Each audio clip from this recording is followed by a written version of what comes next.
Hello, world, and a very, very warm welcome to the biggest, most exciting episode of English Step Audio. I am Mary, and today my heart is full of joy because we are starting a journey that will last for a long, long time. We are not just learning words, we are living a season. And I'm Leo. Hi to all our amazing learners joining us from every continent. Whether you are sitting in a sunny garden or hiding under a warm blanket, today's episode is for you. Mary, do you feel it? The air, it's changing. The trees are bare and the world waiting. I feel it, Leo. I feel the magic in the air. Today, we have a goal. We want our listeners to finish this episode feeling like masters of winter English. We are going to talk about everything: the weather, the fashion, the food, the sports, and even the science of a snowflake. That's right. We want to reach 3,500 words of pure English learning. So if you are ready, grab your favorite hot drink, sit in your favorite chair, and let's begin this winter masterclass. Let's start with the transition. That is a great word. Transition means moving from one thing to another. We move from the golden leaves of autumn to the white, silent world of winter. In English, we say, winter is coming. It's a famous phrase, and it means we must prepare. Exactly. But Mary, what is cold? For some people, 10 degrees is cold. For others, -20 is cold. In English, we have many words for the cold. Yes, let's break them down. First, we have chilly. Chilly is like a light touch of cold. You need a sweater, but you're still smiling. Then we have cold. This is when you start shivering. Do you know shivering, Leo? Brr, yes. Shivering is when your body shakes because it wants to get warm. And if it gets even colder, we use the word freezing. This is when water turns into ice. But wait, there is more. Have you ever felt the biting cold? Imagine a small dog biting your nose. That is how a very strong cold wind feels. It bites your skin. It's a very sharp feeling. A biting wind. I hate that feeling on my ears. And then there's the bitter cold. Bitter usually describes a taste, like coffee with no sugar. But when we use it for weather, it means painfully cold. A bitter, bitter morning. Now, let's talk about snow. Not all snow is the same. Sometimes we have powder. This is light, dry, and very soft snow. It's the best snow for skiing. It feels like flying on a cloud. I love powder snow. But then there is slush. Oh, I hate slush. Slush is half-melted snow mixed with water and dirt. It's brown, it's wet, and it makes your boots dirty. Slush is not magical. No, it's not. And we can't forget sleet. Sleet is a mix of rain and snow falling together. It's very messy weather. And then we have the blizzard. A blizzard is a monster storm. A monster. Strong winds, heavy snow, and you cannot see anything. In a blizzard, we say the visibility is 0. You stay home, you lock the door, and you wait. Now, let's move from the window to the closet. Clothes are our armor in winter. Armor, like a knight in a story. To stay warm, we must learn the art of layering. The art of layering? That sounds like a painting, Mary. In a way, it is. Layering means wearing many thin pieces instead of one big, heavy piece. Why? Because air gets trapped between the layers, and that air stays warm. Let's start from the inside, the base layer. This is usually thermal underwear. Thermal means it is designed to keep heat against your skin. It's like a second skin. Exactly. Then we have the mid layer. This is for insulation. Insulation, like the material inside the walls of a house. We use fleece or wool. Leo, do you like wool? I do. Wool comes from sheep. It is naturally warm. But sometimes it can be a bit itchy. Itchy means it makes you want to scratch your skin. Yes, my sweater is itchy, a common complaint in winter. Finally, we have the outer layer. This must be windproof and waterproof. We call this the shell, like the shell of a turtle. So, base, mid, and shell. You are now protected. But wait, what about the accessories? We need a scarf for the neck, a beanie for the head, and gloves or mittens. I love mittens. They keep your fingers together. It's like your fingers are having a party in a small room. They share the warmth. Gloves are for busy hands. Oh, a finger party. I love that. And on our feet, thick socks. Maybe 2 pairs. And boots with grip. Remember, grip is what stops you from sliding on the icy pavement. We have covered the weather and the clothes, but winter is also about the spirit. There's a word from Denmark that everyone loves in winter. It is called hygge. Hygge? How do you spell that, Mary? And what does it mean? It's spelled Hygge, but it sounds like hygge. It means creating a warm, cozy atmosphere. It's about lighting a candle, drinking tea, and feeling content with life. Hygge. I love that. It's the opposite of being stressed. It's the feeling of winter inside the house. While the storm is raging outside, you are safe and warm. Now, Leo, we have talked about the cold and the clothes. But let's be honest, the best part of winter is what happens in the kitchen. The smells, the heat, and the taste. Oh, Mary, you are speaking my language. When I walk into my house and I smell garlic, onions, and slow cooking meat, I forget all about the freezing wind outside. We call this comfort food. Yes, comfort food. Let's explain this to our friends. Comfort means to make someone feel better or less sad. So comfort food is a meal that gives you a hug from the inside. Leo, what is your ultimate comfort food? For me, it's a stew. Stew. A stew is different from a soup. A soup is mostly liquid, but a stew is thick.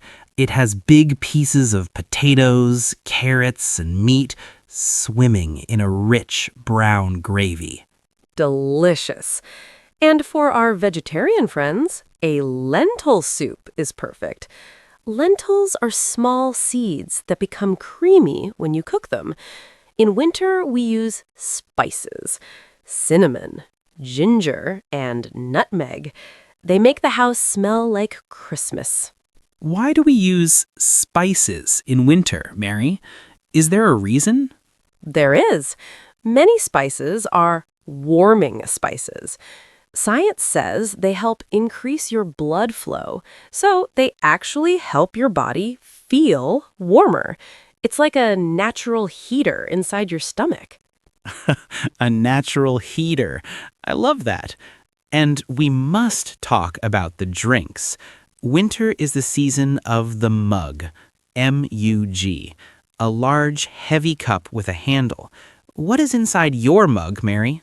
Today, it's herbal tea with a big spoon of honey and a slice of lemon.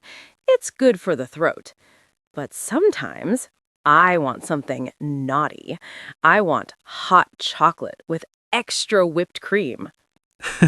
Whipped cream, the white fluffy cloud on top. In some countries, they drink hot apple cider. It's like apple juice, but hot and spicy. It's incredible. Now, after we eat and drink, what do? We have two choices: stay inside or go outside. Let's start with the indoor life. The indoor life is all about quiet activities. Reading a book is number one. In the summer, we read quickly, but in the winter, we do deep reading. We get lost in the story. And board games, Monopoly, chess, or Scrabble. It's a great way to spend time with family without looking at a screen. We call this quality time. Quality time. Spending time where you are really present. Not checking your phone, not watching TV, just talking and laughing. And maybe doing a puzzle? Oh, a jigsaw puzzle. 1,000 small pieces. It takes patience.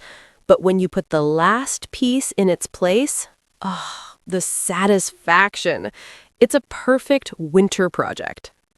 Until the cat jumps on the table. Then the puzzle is gone. Now, Mary, some people hate staying inside. They want adventure. They want the mountains. The mountains. Let's talk about skiing. It's not just sliding. There are different types. There is downhill skiing, which is fast and scary, and cross-country skiing, which is slow and like walking on snow. What do you need to go skiing? It sounds expensive. It can be. You need skis, poles for balance, and ski boots. These boots are very hard. They protect your ankles. And don't forget the goggles. Goggles. Goggles, like big plastic glasses. They protect your eyes from the wind and the sun. Yes, the sun is very strong in the mountains because it reflects off the white snow. Exactly. You can even get a sunburn in the winter. Can you imagine that? Sunburn on a freezing day? It's true. So always wear sunscreen. Winter is full of surprises. Now, what about ice skating? You don't need a mountain for that. You just need an ice rink. R-I-N-K. I love the rink, especially at night, with the lights and the music.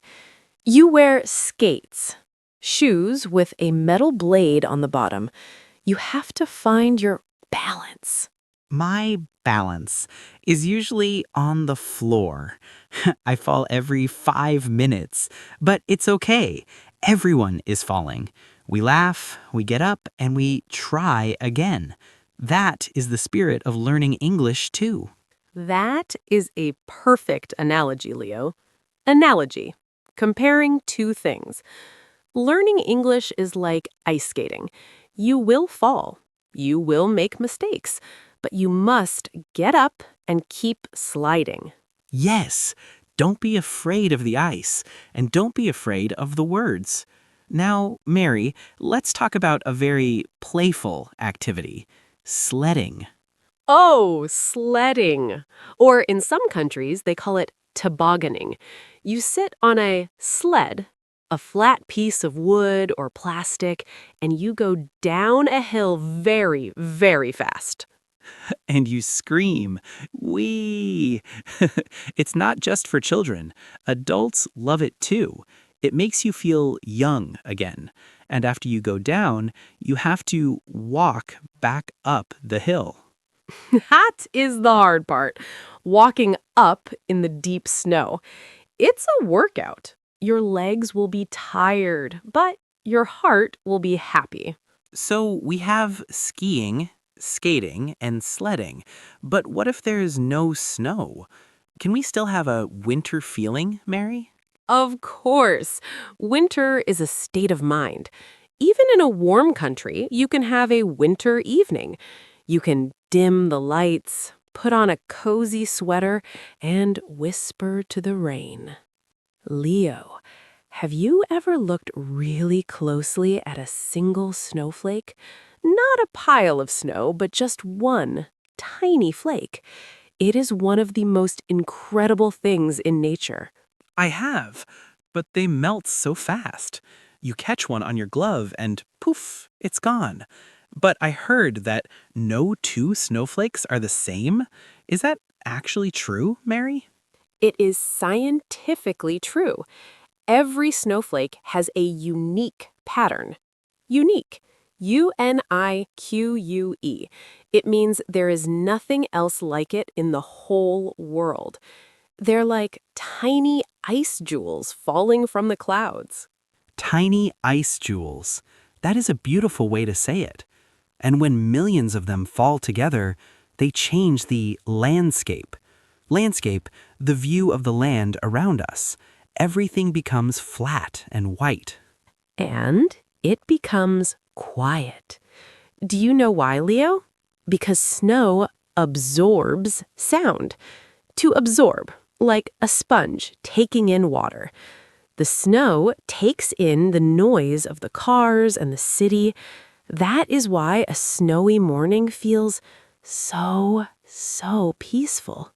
I love that silence. But while we're sleeping in our warm beds, what happens to the animals? They don't have sweaters or hot chocolate. How do they survive? That is a great question. Animals have three main ways to handle winter. The first is migration. Migration. This is when birds and some butterflies fly away to warm countries. They say, "Goodbye, winter. See you in the spring." Smart birds. They go on a long vacation. But what about the animals that stay, like the bears? The bears use the second way, hibernation. Hibernation. This is more than just sleeping. Their heart beats very slowly. They don't eat, they don't drink. They just wait for the sun. I think I want to hibernate too. Just sleep until April. It sounds perfect. But there's a third way, right? Yes, the animals that adapt. To adapt means to change to fit the situation, like the Arctic fox. In the summer, its fur is brown, but in the winter, its fur turns white. Why? To camouflage itself. Camouflage, another big word. It means to hide by looking like things around you. A white fox in white snow is invisible. It's like a magic trick from nature. Now, let's talk about the light. In winter, the days are short and the nights are long. In the city, we turn on the street lights at 4 p.m., but in the north, something miraculous happens. The Northern Lights, or the Aurora Borealis. People travel from all over the world to see the sky dancing. Green, purple, pink. It looks like ghosts in the sky. It's like the sky is telling us, even in the dark, there is beauty. And that is a good lesson for us too. Now, speaking of beauty, let's talk about the holiday season. Oh, December and January, the time for festivities. Festivities, Festivities. Parties, family gatherings, and traditions. Mary, what is a tradition? A tradition is something you do every year at the same time with the same people. For many, it is decorating the house, putting up fairy lights and ornaments, small, shiny decorations. And giving. Winter is the season of generosity. Generosity, Generosity, giving gifts to friends and family, but not just things, giving kindness and time. I agree. And then comes the new year. This is a fresh start. We look back at the old year and we look forward to the new one. We make resolutions. RESOLUTIONS. Let's explain resolution. It's a promise you make to yourself. This year, I will learn more English, or this year, I will be more active. It's about improvement. But Leo, many people break their resolutions by the second week of January. How can we make them stick? The secret is to start small. Don't say, I will read 100 books. Say, I will read 1 page every day. Small steps lead to big changes.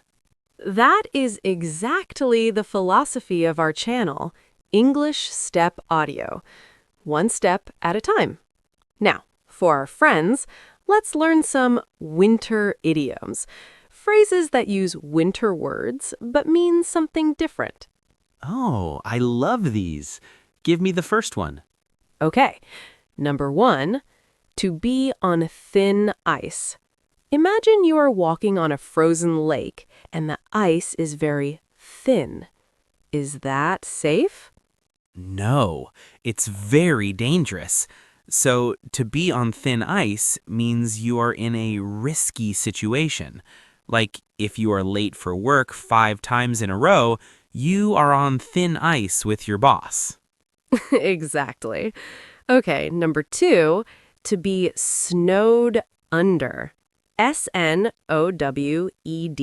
under. Imagine a giant mountain of snow falls on top of you. You are buried. But we use this for work. If I have 50 emails, 3 meetings, and 2 reports, I say I am snowed under today. It means I am very, very busy. And one more, the tip of the iceberg. You know an iceberg is a giant piece of ice in the ocean, but you only see a small part on top. The rest is hidden underwater. So when we say this is just the tip of the iceberg, we mean this is only a small part of a much bigger problem or situation. Like learning the alphabet is just the tip of the iceberg of learning English. We have traveled through the snow, met the animals, celebrated the holidays, and learned the secrets of the language. But wait, we aren't finished yet. Not at all. We still have so much to explore. In the next part, we are going to talk about winter around the world. Because did you know, Mary, that for some people, winter is hot? A hot winter? In Australia? In Brazil? Yes, we must talk about the Southern Hemisphere. That sounds like a great adventure. Now, it is the final part of our winter masterclass. Leo, we have spent a lot of time talking about snow and ice, but let's travel in our minds to the other side of the world, to places like Australia or South Africa. Oh, you mean the southern hemisphere? This is so strange for many people. When it is December in London or New York, it is summer in Sydney. Their winter starts in June. Can you imagine Christmas on the beach? Instead of a heavy coat, you wear a swimsuit. Instead of hot soup, you have a barbecue. We call this a tropical winter. It's a completely different feeling. It is, but even in warm countries, winter is important. It's the time when the heavy rain comes, or the time when the grass turns green after a long, hot summer. Every country has its own winter rhythm. That's a beautiful phrase. winter rhythm. Now, for our listeners, we want to do something special. We are going to tell two very short stories. We want you to listen carefully to the words we use today. Story number 1. The Morning Gift. Jack woke up and looked out of the window. The world was silent. A thick layer of powder snow covered his car. He put on his thermal shirt, his fleece jacket, and his waterproof boots. He stepped outside and felt the biting wind on his cheeks, but he smiled. Why? Because he was going to build an igloo with his daughter. Story number 2. The Cozy Night. Sarah was snowed under with work all week.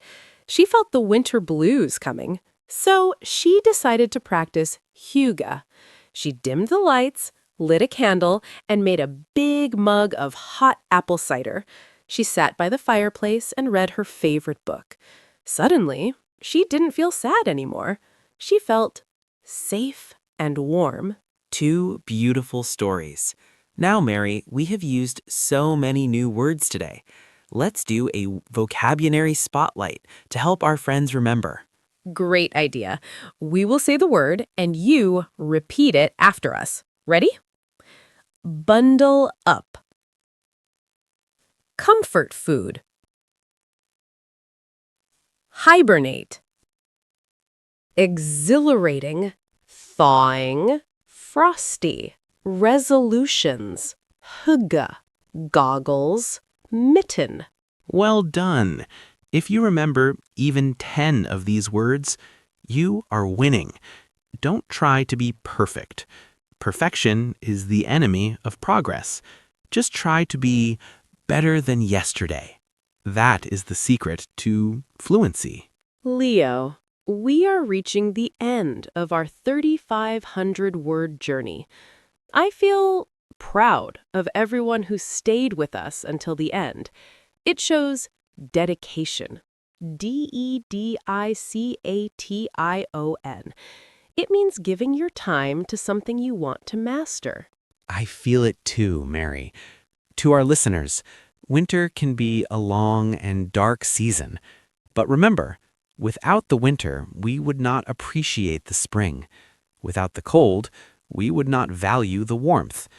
Challenges, like learning English, make us stronger and wiser. So, go out there, or stay inside, and use your English. Talk to your cat, talk to your mirror, or talk to us.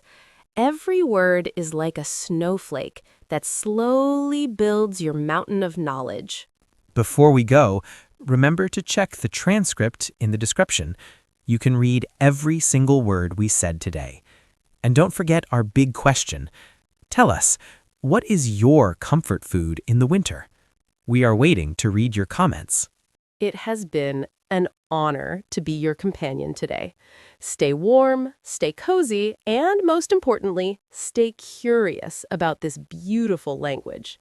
Keep practicing, keep listening, and we will see you in the next big adventure on English Step Audio. Goodbye for now. Bye-bye, everyone. Happy winter.